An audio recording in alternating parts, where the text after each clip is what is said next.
अब की तो केनहू के जनता ना भूलाई वोट देवे में पूरा नेपाल के जनता केनहू के जनता अब सब जनता अब खुल गइल बा, आँख खुल गइल बा। दोसर ठाव से आके चुनाव जौन लड़ेला लोग ओकरा के अपने का कहें त ओकरा के तो टूरिस्ट कहें, अब कथी कहें, अब आइल हो चुनाव लड़ी लो, खर्च करी लो, जाई लो। आज के लड़का ऑक्यूपेशन में एग्रीकल्चर ना लिखी, देखलो ही नहीं कि एग्रीकल्चर भाई इतना। अब क्षेत्र नंबर 4 से एगो अभी उम्मीदवार बानी यहाँ में सटले पर्सा में कहें जी तो कति डिफरेंस बा। अपने क्षेत्र से लड़े के क्या न लड़े, डर रहे मार जा काम निमन कहिले नहीं कि उम्मीदवार के टूरिस्ट मतलब कथी है, आए घूमे कुछ खर्चा करी जाए, टूरिस्ट के काम हो। वोट उ लोग के ना मिली, वोट तो उ लोग के कहियो ना मिले। अब जीते के तो हम जीतबे करें। तो सबसे पहला हमार मांग रही सदन में ये अपन ठाव के आदमी अपन ठाव से चुनाव लड़ो। अब देखिए एगो क्षेत्र के अगर सांसद चाहिए तो ये सब जौन प्रॉब्लम अभी कनी अपनी जगह हम घूमत नहीं, शिक्षा के, स्वास्थ्य के, सिंचाई के, गांव में ये सब नॉर्मल बात है। वो लोग चाहिए लो तो 5 साल के कार्यकाल लेना चाहिए, 1 साल में सब कुछ निमन कर दे।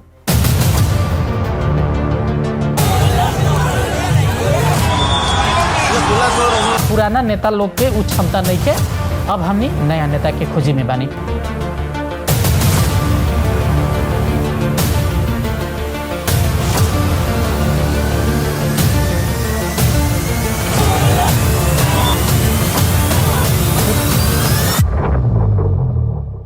नमस्कार और प्रणाम तमाम दर्शक लोग के हम स्वागत कर रहल बानी। मनोज पटेल। कार्यक्रम के नाम है चुनावी दंगल और देश में अभी चुनाव के माहौल बा। चुनाव के मैदान में सब उम्मीदवार लोग अपन अपन एजेंडा लेके उतर चुकल बा और हमनी भी अपन आम मतदाता लोग के कैसे सही अपन नेतृत्व, अपन नेता सही रूप में कैसे चुने सकें, इ तमाम विषय वस्तु पर उन लोग के हमनी शिक्षित करे के प्रयास कर रहल बानी। और हर एक दिन हमनी एगो उम्मीदवार, एगो नेता संगे उनकर एजेंडा, उनकर चुनावी रणनीति और वहाँ जीतेम तो जनता के खातिर का करेम इ तमाम विषय वस्तु पर हमनी बहस, छलफल और प्रतिक्रिया उ लोग के ले रहल बानी। आज के हमनी के एपिसोड में हमरा संगे अतिथि के रूप में बानी 12 निर्वाचन क्षेत्र नंबर 4 से जेनजी पुस्ता के एगो उम्मीदवार, नेपाली कम्युनिस्ट पार्टी के उम्मीदवार, एगो बहुत छोट समय में चुनावी मैदान में वहाँ उतरल बानी अजय कुशवाहा जी हमारा अतिथि बानी। सबसे पहले अजय जी के हमनी के छलफल, हमनी के बहस में, चुनावी दंगल में हम स्वागत करें। अजय जी अपने के स्वागत बा। धन्यवाद मनोज सर। जी अजय जी, अपने सबसे पहले हमरा जानकारी अनुसार अपने एगो खिलाड़ी आदमी, बास्केटबॉल के राष्ट्रीय खिलाड़ी, देश के नाम रोशन करे खातिर अपने देश विदेश में जाके खेल चुकल बानी और अभी भी राष्ट्रीय बास्केटबॉल टीम में अपने खेल रहा बानी। एकाएक ई खेल और राजनीतिक दोनों एगो फर्क विषय है। एकाएक खेल से राजनीतिक में अपने राजनीतिक मैदान में कैसे उतर गई? जी हम कहे के चाहे हमारा बारे में पहला जी हम खेल क्षेत्र में हम लगभग 10 साल जितना हो गया। हम खेल क्षेत्र नेशनल टीम में से खेला था जब से। जी तो ये खेलते जन दौरान ये 10 साल के बीतल, अब वो अपन ठाव पर बा। लेकिन अब खेलते खेलते अब नेशनल टीम में से खेलनी, देश के सेवा कोई नहीं, जात रही देश विदेश हम खेले। तो हमनी अब नेपाल जगह हो गए जात रहने सन। अब एगो एग्जाम्पल के तौर में हम देम अपने के बांग्लादेश। जी तो नेपाल से कोनो बड़का देश तो ना है बांग्लादेश, लेकिन वहाँ के फैसिलिटी, प्लेयर्सन के जौन सरकार फैसिलिटी देवेला, देश की स्थिति, अब खेले वाला एगो कोर्ट, स्टेडियम, वो सब देखी सन तो हमनी के ना होकेला माया लागेगा, कहीं ना कहीं दिल पर लागे, अपने दिल पर बहुत दिल पर लागे। जो हमनी के स्टैंडर्ड के देश आई है, इतना निमन एगो इंडोर स्टेडियम अपन प्राइवेट बास्केटबॉल ला। तो उहे दौरान में आज खेलते खेलते आके हमरो बुझाइल जे अब इतना पहले ही से बास्केटबॉल बा, लेकिन हमनी के एगो खेले ला एगो निमन कोर्ट नहीं है, बास्केटबॉल कोर्ट। जी तो वो तो पॉलिटिक्स के अंतर्गत पड़ेला।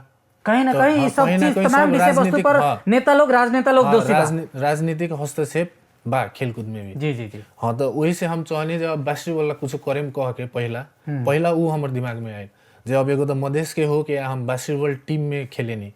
तो वो हमार दिमाग में आयल जे मधेश से हो के भी हम बास्केटबॉल खेलता नहीं, तो हम खाली काहे दूसरों अब यहाँ के दूसर भी खिलाड़ी सन के हम बास्केटबॉल में इन्वॉल्व कराएं, मधेश के मेनली मधेश के खिलाड़ी सन इन्वॉल्व कराएं कह के।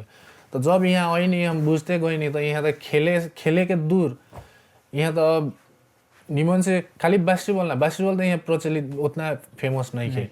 हाँ लेकिन दूसर स्पोर्ट्स भी आदमी निमन से ना होकेला जे हम खेलेम कह के तो फैमिली अलाउ ना करे वो परिस्थिति बा यहाँ जे खेल के कथी हुई तो बुझते गई नहीं का है तो यहाँ तो एगो कहीं ना अब नॉर्मल हिसाब से पढ़े के गारो होके वाला ठाउँ जैसन लोकल का हमर क्षेत्र शिक्षा लेवे के गारो बा शिक्षा लेवे के गारो बा तो खेलकूद में के अलाउ करे खेलकूद के तरह विकास होता तो उहे सोचते सोचते जब अपन खोज तलाश करते गई नहीं तब बुझाइल जे अभी पहिला जे राजनीति कइले भाई कुछ ना कुछ घोटाला करते जाता लोग जी जी जी अब शिक्षा में अभाव अभी तो नॉर्मल बेसिक नीड हुआ जी जी जी जे पढ़े के राज्य गारंटी कैले बा हर बाल बालिका के पढ़े के अधिकार बा हाँ, बा। सही तरीका से क्वालिटी एजुकेशन मिले के चाही देश के बच्चा सबके मिले के चाही लेकिन मिलता कि ना ऊ अभी सरकार हाम्रो नहीं बुझा जे देख ले बा अभी तो ना मतलब जे नेता लोग गए ऊ गारंटी कैले बा लेकिन मिलत नहीं खे तो ऊ दौरान हम सोचनी जे अभी खेल क्षेत्र अब खेलिए लेनी बास्केटबॉल अब खेल क्षेत्र छोड़ के हमरा से जितना हुई हमारे क्षेत्र में हम कुछ ना कुछ योगदान देवे के चाहे कह के पॉलिटिक्स में घुसनी है जी लेकिन बहुत लोग के ये अनुमान रहे अपने के नाम एगो सिफारिश भइल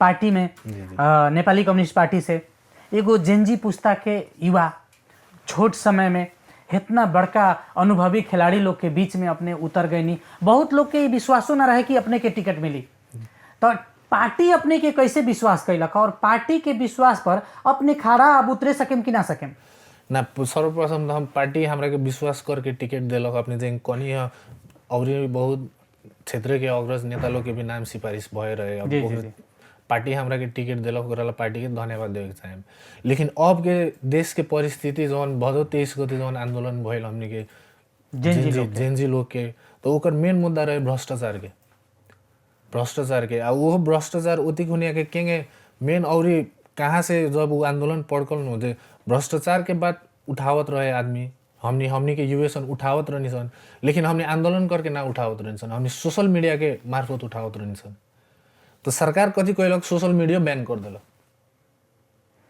जहाँ बोले के एगो आजादी ही छीने के प्रयास कैलक सरकार छीने के प्रयास कैलक तो ऊपर से वो आंदोलन में उतर के सरकार के विरुद्ध आंदोलन भइल तो घटना अब 23-24 गते के घटना हो 24 गते 23 और 24 गते वो जति भइल वो ना होके के चाहिए देश में आंदोलन बाहेक जी जी अब जेंगे उतना अब हमरे दाजु भाई के उतना गोली लागल अब शहीद भइल लोग उहन कह तो ऊ दौरान अब तब के तरह आपने इतना भावुक भी बानी अपने इतना बच्चा सबके 75-76 बच्चा सबके गोली लागल शहादत प्राप्त कर गई आंदोलन में और अब एगो जेनजी पुस्ता जब उम्मीदवार के रूप में उतर रहा बा तो जनता सब अपने के अब माया प्रेम या विश्वास कहीं तब या अब युवा के हाथ में नेतृत्व देवल जाओ 12 निर्वाचन क्षेत्र नंबर 4 के जनता के रुझान का बा जनता अपने तरफ आकर्षित हो रहा बा कि ना बा कहीं ना कहीं अपने जेनजी आंदोलन के भी एगो समर्थक भी रहल बानी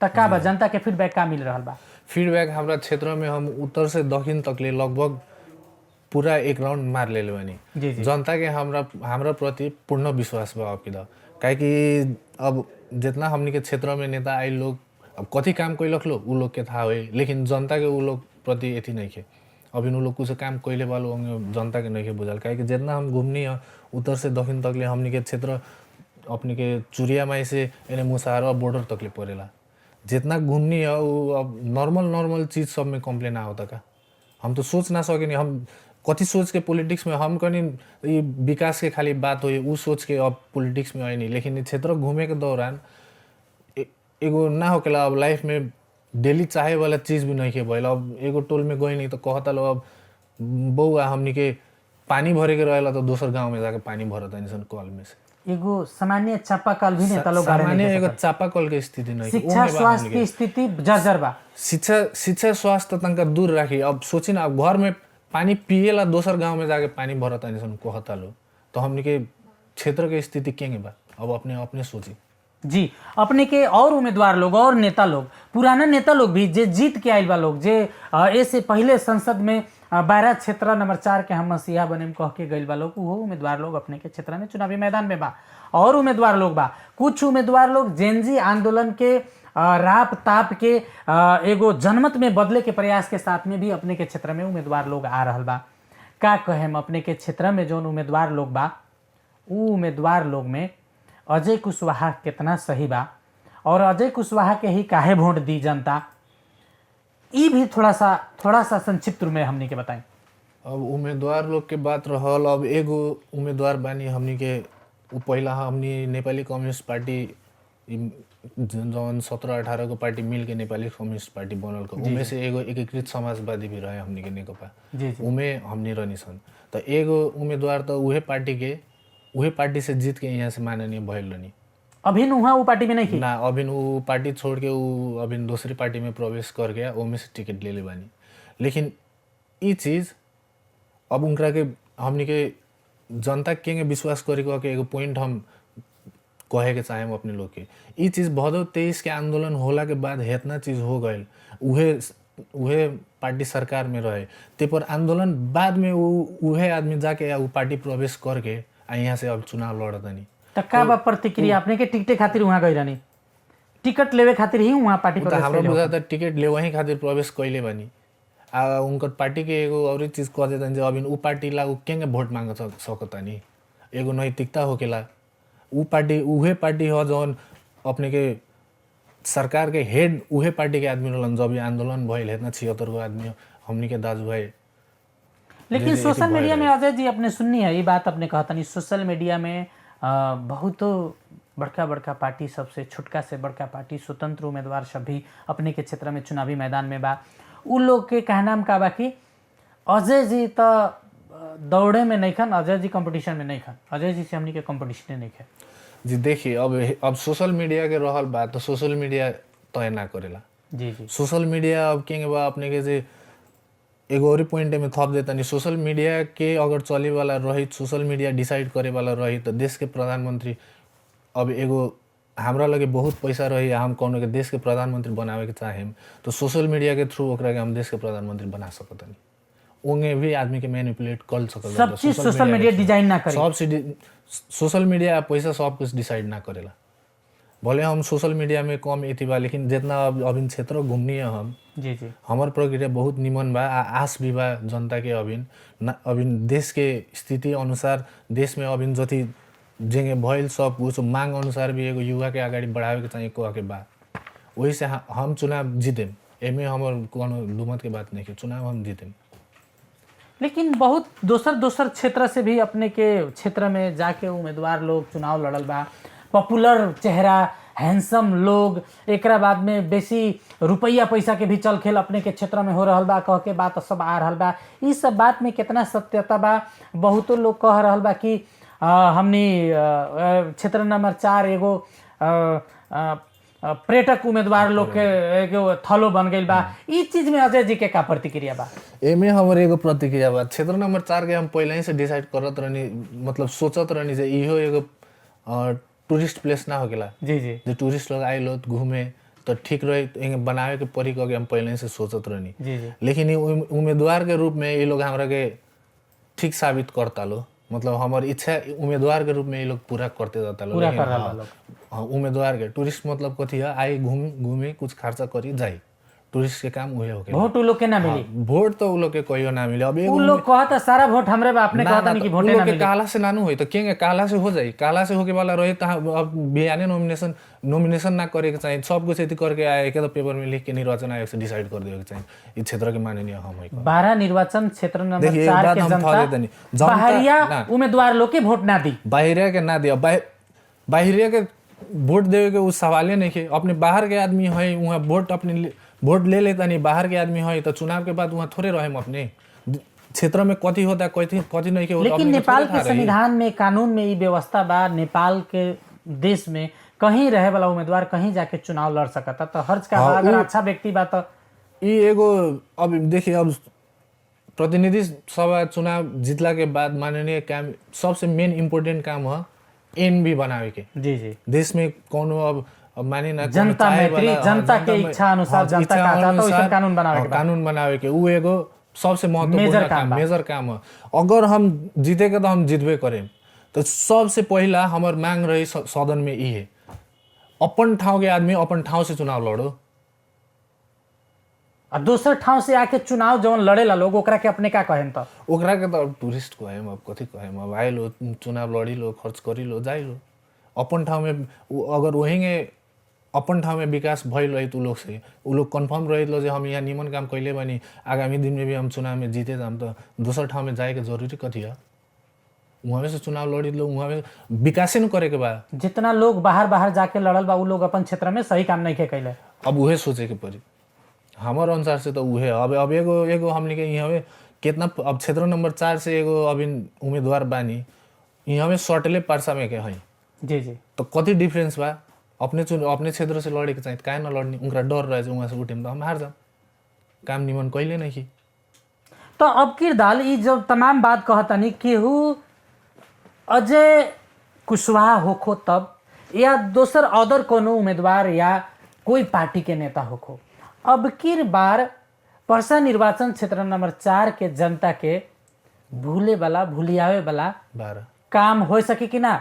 12 निर्वाचन क्षेत्र नंबर 4 के जनता अब की बार भुलाई कि ना भुलाई वोट देवे में? अब की तो केनहू के जनता ना भुलाई वोट देवे में, पूरा नेपाल के जनता, केनहू के जनता, अब सब जनता अब खुल गइल बा, आँख खुल गइल बा सबके हो गया। अब नेता लोग मेन पुरान नेता लोग कथी कैले वाला है इतना दिन तक सबके हो, अब जोश एथी हो गइल बा, सबके पोल खुल गइल बा, सबके पोल खुल गइल बा, जनता लोग भी सब एथी अब एथी हो गइल बा लो, मानी ना अब जनता लोग शिक्षित हो गइल बा, थोड़ा सचेत हो गइल बा, मतदाता सब मतदाता सचेत हो गइल जी। बिल्कुल हमनी के एनपी टीवी पर चुनावी दंगल में बानी और हमनी के साथ में बानी 12 निर्वाचन क्षेत्र नंबर 4 के नेपाली कम्युनिस्ट पार्टी के जेनजी उम्मीदवार, जेनजी पुस्ता के एगो उम्मीदवार और संभवतः 12 सभी निर्वाचन क्षेत्र में 12 पर्सा के सबसे कम उम्र के भी वहाँ उम्मीदवार अपना के दावी कर रहा बानी। और दूध के दूध और पानी के पानी हमनी के भी निवेदन बा जनता लोग से सही उम्मीदवार, सही नेतृत्व, अपन क्षेत्र के हक हित में लड़े वाला, विकास करे वाला, कानून वैसन बनावे वाला उम्मीदवार आओ। अजय जी, हम अपने के 12 निर्वाचन क्षेत्र नंबर 4 के अपने गांव-गांव में अभी दौड़ाहा में बानी जी जी। एगो सबसे मेजर समस्या हमनी के प्रदेश नंबर 2 में अगर देखल जाओ शिक्षा, स्वास्थ्य बा, खेलकूद के अवस्था आपने बतैनी है, दयनीय बा। युवा लोग के एगो प्लान बहुत द्रुत गति में बाहर हो रहा बा, सारा युवा लोग विदेश में कमाए जाता, लोग घर सब टूट रहा बा, बिखर रहा बा परिवार सब। सिंचाई के अवस्था एकदम दयनीय बा, मल खाद बीजन सब सही समय में पहुँचे नहीं के सक रहा। अपने एगो नया आस लेके एगो आइल बानी चुनावी मैदान में गईनी है, तो अपने के का लागता एगो नेता अगर चाही तो ये तमाम ही छोटा छोटा समस्या बा लोग जनता के, मतदाता के, एकरा के एगो नेता चाही, राज्य अगर चाही सही रूप में तो संबोधन करे सकी कि ना सकी, उतना हमनी लगे पैसा बाकी ना, ढेउआ बाकी ना, या हमनी वैसा छोटा मोटा लघु उद्योग ले आके या फैक्ट्री खोल के या कहीं ना कहीं रोजगारी सृजना करे सकेम कि ना सकेम, मल खाद बीजन हमनी देवे सकेम कि ना देवे सकेम। राजनीतिक में अपने आ गए बनी, क्या लगा था संभावना बा नेपाल में? संभावना असंभव कुछ नहीं है।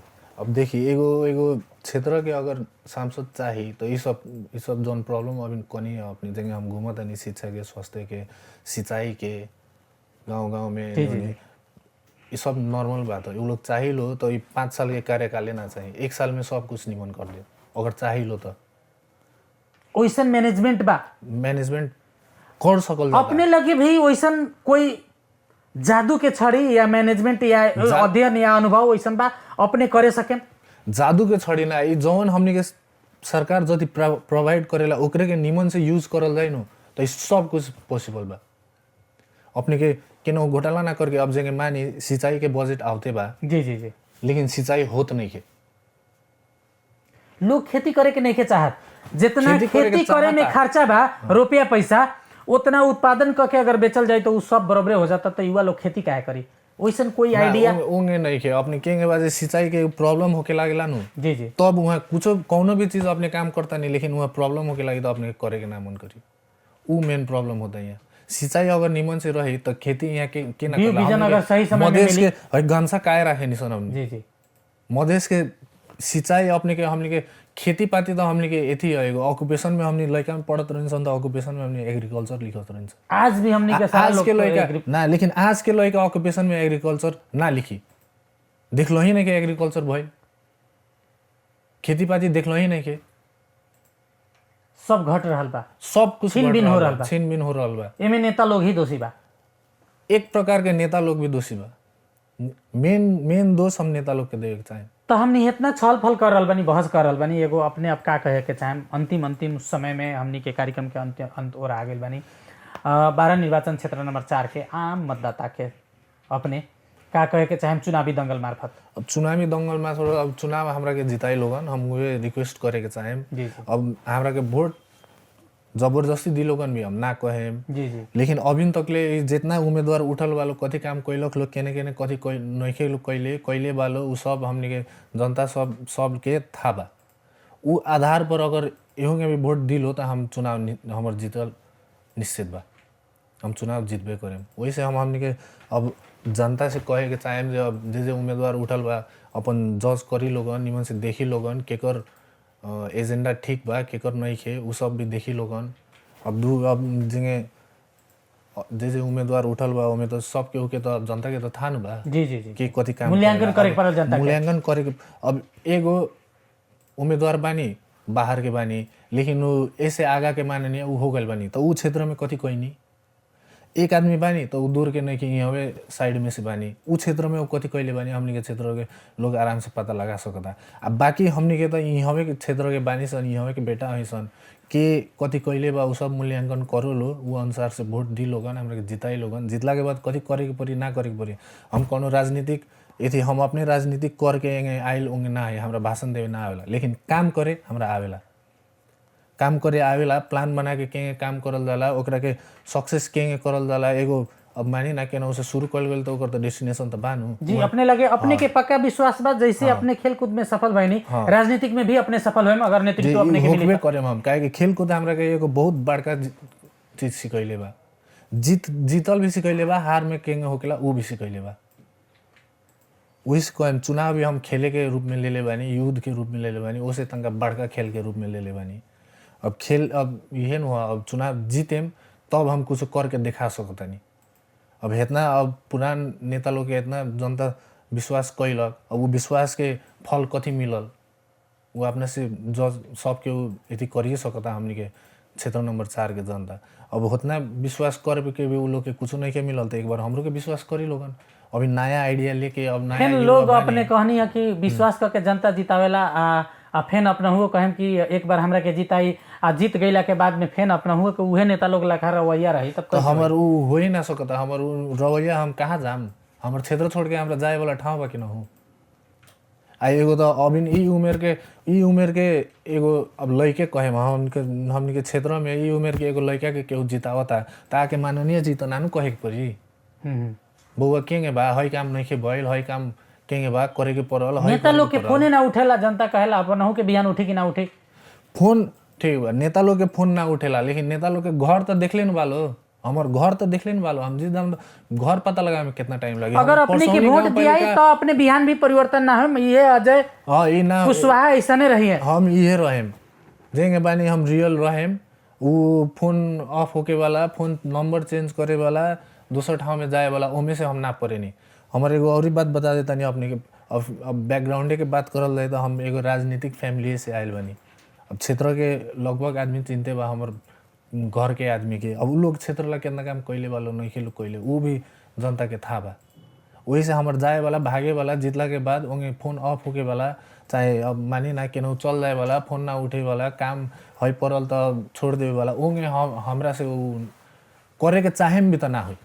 जी अजय जी, हमनी के कार्यक्रम के अंत बानी अपने के छोट समय के न्योता हम देनी है और अपने हमनी के स्टूडियो तक ले आके ये आज के चुनावी दंगल में अपने हमनी के साथ में अपन विचार के साझा कैनी है। अपन के जौन ये संग्राम बा, निर्वाचन के महासंग्राम, ये अपन संग्राम में अपने के सफलता मिलो हम शुभकामना देवे के चाहें और हमनी के समय उपलब्ध करा के हमनी से बहस कैनी है, छलफल कैनी है, अपन विचार के साझा कर देनी है। एकरा खातिर अपने के बहुत बहुत धन्यवाद।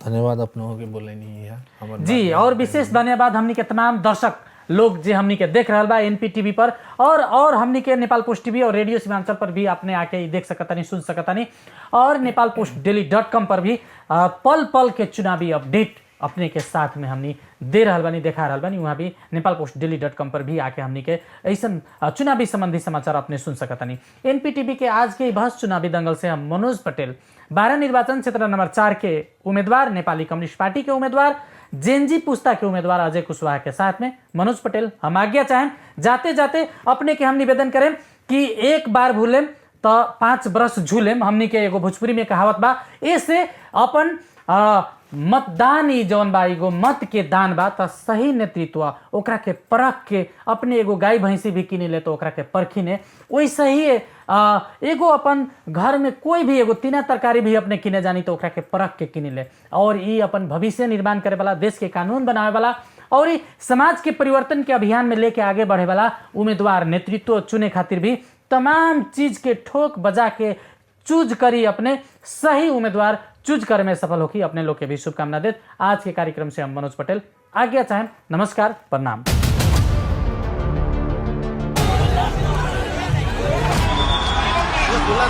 पुराना नेता लोग के उच्च क्षमता नहीं के, अब हमनी नया नेता के खोजी में बानी।